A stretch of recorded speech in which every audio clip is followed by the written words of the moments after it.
Hey there, quirky peeps! Everyone's talking about MCU's biggest movie of this year, so I'm gonna do the same.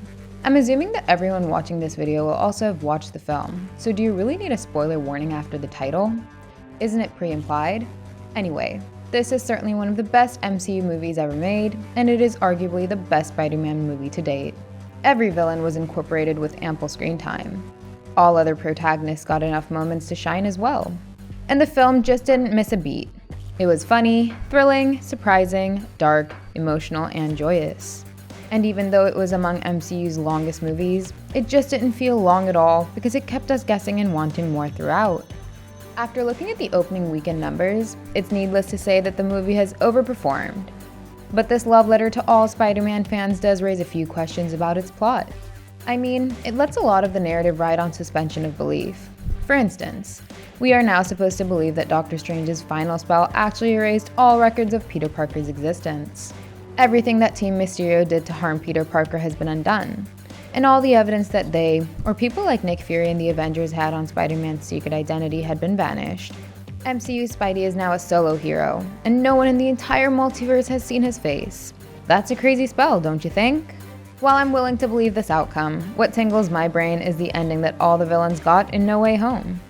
In the first act, they were randomly picked from different points and times from their universes, and Doctor Strange wanted to send them all back to where they came from. Now this should have been the ideal solution.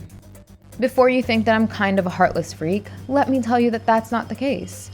What all three Spider-Men did for the villains must have had multiversal consequences. Norman Osborn, Doc Ock, and Electro were supposed to die battling Spider-Man in their realities, and Peter wanted to give these villains a second chance. In a typical Spider-Man story, Peter's good intentions always end up creating some sort of a mess. Scooby-Doo this crap! You know, all this is kinda your mess. I know a couple of magic words myself, starting with the word please. Please, Scooby-Doo this crap. And even his nobility of curing all the villains has a fallout. Yes, he made a big sacrifice for the greater good at the end. He risked the multiverse to give 5 villains a second go at being good. But MCU's time travel rules just shouldn't allow these cures without any dire consequences. You see, we were made to believe that after all the multiverse villains were cured, they were sent back to the moment they were taken from. So technically, Peter created a new problem by fixing these villains. These changes would sprout new branches in time from Tobey and Andrew's universes. One branch in Tobey's timeline would be where Norman Osborn survived and probably helped humanity, or served time in prison. Another branch from Tobey's universe would have a Doc Ock that survived and helped Spider-Man and other people. Flint Marko may or may not create a new branch, but in Garfield's universe, Max Dillon would surely create a new branch from 2014 onwards. Again, Dr. Kurt Connors may not do that since he didn't die in the original timeline either. This was one way things probably ended. But if all the villains were just sent back to the present day in their universes from where Tobey and Andrew were taken, even then we'd have at least 2 new branches be created, since Dr. Kurt Connors did not go back to the time he was taken from. And the same would have happened in Tobey's universe since Flint Marko did not return. On top of this, we know that even the TVA wouldn't clip these new branches that were created from Tobey and Andrew's universes. That's because at the end of Loki, they were letting several branches sprout like crazy, so maybe this is another connection that Spider-Man No Way Home gets with Loki Season 1. But the question I want to ask is, why is Doctor Strange okay with creating new branches in the multiverse? And if he is okay, then couldn't he have kept the Time Stone in the present day and allowed another branch to be sprouted from the past? I mean, he must have proper knowledge of how time works just like the Ancient One did. She advised Hulk against creating new branches in time. The Infinity Stones create what you experience as the flow of time. Remove one of the stones, and that flow splits. That's why Endgame made such a huge deal about clipping the branches.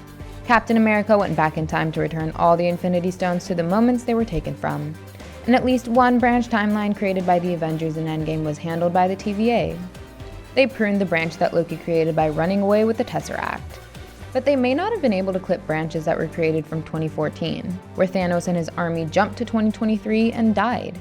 And they probably didn't touch the branch created by Captain America when he went back in time to live with Peggy. The TVA must have been altered by this time, thanks to Sylvie. But still, doesn't the end of No Way Home create an Avengers Endgame plot hole? People took a lot of pain to clip off branches in the multiverse. So, don't No Way Home's newly created realities break the multiverse? Well, we'll probably see the fallout of this ending in the Multiverse of Madness. Or maybe we'll see it in the Secret Wars event. Or in the next Avengers movie where multiple Kangs would have come into existence through these new branches. But I also have a possible fix against this plausible endgame plot holes. Both Norman Osborn and Otto Octavius were supposed to die in their universes. They were always absent in their universes from 2002 and 2004 onwards respectively. So, if the cured version of these characters were sent to the present day along with Tobey Maguire's Spider-Man, then no new branches will be created from 2002 and 2004 respectively. But the same cannot happen with Flint Marko, since he was always alive in his universe. So, he'd have to be sent back to the point he was taken from to prevent the creation of a new timeline. And applying the same logic to Andrew Garfield's villains, Max Dillon has to be sent to the present day along with Garfield's Peter. But the cured Kurt Connors has to be sent back to 2012 since he was still alive over there. That way, no new timelines would be created, while all the villains who were cured will get the second chance that Spider-Man provided them. What do you guys think of this fix? Is this the way all the villains were sent back to their timelines? Or was everyone sent back to where they were taken from and new timelines created? Let us know your thoughts in the comments. Give us a thumbs up and hit the subscribe button if you enjoyed the video. And don't forget to check out some more fun content on our channel. Thank you, and I'll see you in the next one. Goodbye!